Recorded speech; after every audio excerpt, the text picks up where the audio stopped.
નમસ્કાર દર્શક મિત્રો, ભરૂચ લોકસભાની સીટ જ્યારથી 2024ની લોકસભાની ચૂંટણીની જાહેરાત થઈ છે ત્યારથી ખૂબ જ ચર્ચામાં રહેલી છે.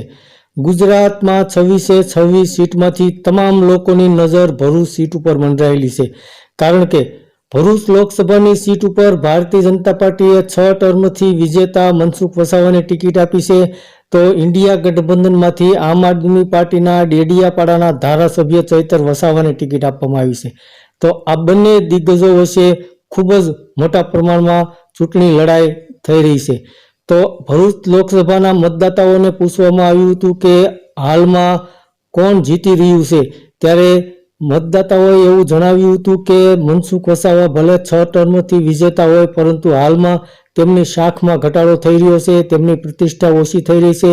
ભારતીય જનતા પાર્ટીને લોકો ભરૂચની અંદર નથી પસંદ કરી રહ્યા અને શહેરી વિસ્તારમાં મતદાન ઓછું થયું છે અને ગ્રામ્ય વિસ્તારમાં મતદાન વધારે થયું છે. તેને કારણે મનસુખ વસાવા જીતી શકે તેવા કોઈ હાલમાં આસાર દેખાતા નથી. અને ચૈતર વસાવા વિશે જણાવ્યું હતું કે ચૈતર વસાવાની લોકચાહના વધી રહી છે, આદિવાસી સમાજના હીરો ગણાય છે અને તમામ લોકોએ પણ એવું કહ્યું હતું કે એક જ ચાલે ચૈતર ચાલે, આવા સૂત્રો પણ ઉચ્ચારવામાં આવ્યા હતા. અને ચૈતર વસાવાએ ખૂબ જ સારી એવી મહેનત કરી છે. તો ભરૂચ લોકસભાના મતદાતાઓનું એવું માનવું છે કે ભરૂચ લોકસભાની સીટ ઉપર ચૈતર વસાવા 100% જીતે એવું લોકોનું કહેવું છે. અને ચૈતર વસાવાએ પણ જણાવ્યું હતું કે આમ આદમી પાર્ટીમાંથી હું 50,000 કરતાં વધારે મતથી જીતી રહ્યો છું.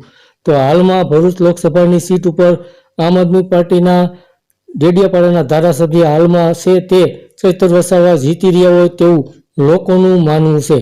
ધન્યવાદ દર્શક મિત્રો.